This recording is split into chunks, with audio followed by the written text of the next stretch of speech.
ஒழுக்கத்தின் ஒல்கார் உறவோர் இழுக்கத்தின் ஏதம் படுபாக்கறிந்து.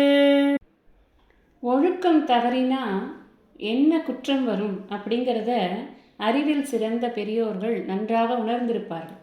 அதனால் எந்த சூழ்நிலையிலும் ஒழுக்கத்திலிருந்து தவற மாட்டார்கள். இதுதான் இந்த குறளுடைய கருத்து.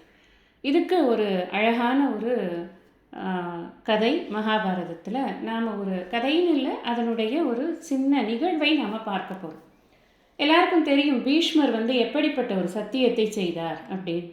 நான் எப்பொழுதுமே பிரம்மச்சாரியாகவே இருப்பேன் அப்படிங்கிற சத்தியம், அஸ்தினாபுரத்திற்கு அரியணைக்கு ஆசைப்பட மாட்டேன், இதெல்லாம் சத்தியம். அவருடைய சத்தியத்தை நாம் எல்லாரும் கேள்விப்பட்டிருக்கோம். ஒரு சமயத்தில் காசிக்கு மன்னனாக இருந்த அந்த அரசருடைய புதல்வி அம்பை அப்படின்னு, அவங்களுக்கு பீஷ்மரை பற்றி நல்லா தெரியும். நல்ல அறிவில் சிறந்தவர், வில் வீரர், வித்தைகள் நன்றாக தெரிந்தவர், மிகச்சிறந்த ஒழுக்க சீலர். அதனால் அவரை கல்யாணம் பண்ணிக்கணும்னு நினச்சாங்க. யாராலையும் பீஷ்மரை கன்வின்ஸ் பண்ணவே முடியலை அம்பையை கல்யாணம் பண்ணிக்கிறதுக்கு பற்றி. அவங்க நிறைய பேர்கிட்ட கேட்டு பார்த்தாங்க, யாரும் ஒன்றும் அதை பண்ண முடியாமல் போச்சு.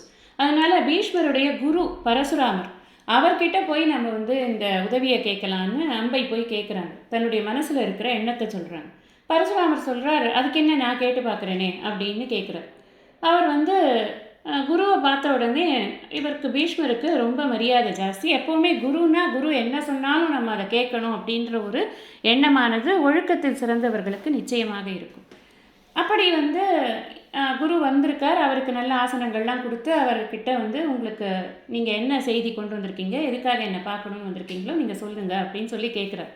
அவர் இது மாதிரி, இந்த அம்பைங்கிற இந்த பொண்ணுக்கு உன்னை ரொம்ப பிடிச்சிருக்கப்பா, நீ அவளை மணந்து கொண்டு வாழலாமே அப்படின்னு சொல்கிறார்.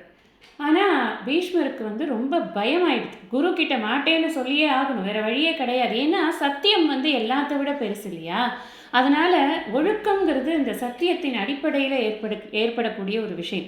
சத்தியத்தை காத்தே ஆகணும். நான் பண்ணிட்டேன் அப்படின்னு சொன்னால் என்னுடைய வாக்குக்கு நான் மதிப்பு கொடுக்கணும். அதனால் குருவுக்கு புரிய வைக்கிறார், இல்லை குருவே, இது என்னால் பண்ணவே முடியாது. ஏன்னா நான் சத்தியம் பண்ணியிருக்கேன், கல்யாணமே பண்ணிக்க மாட்டேன் அப்படின்னு.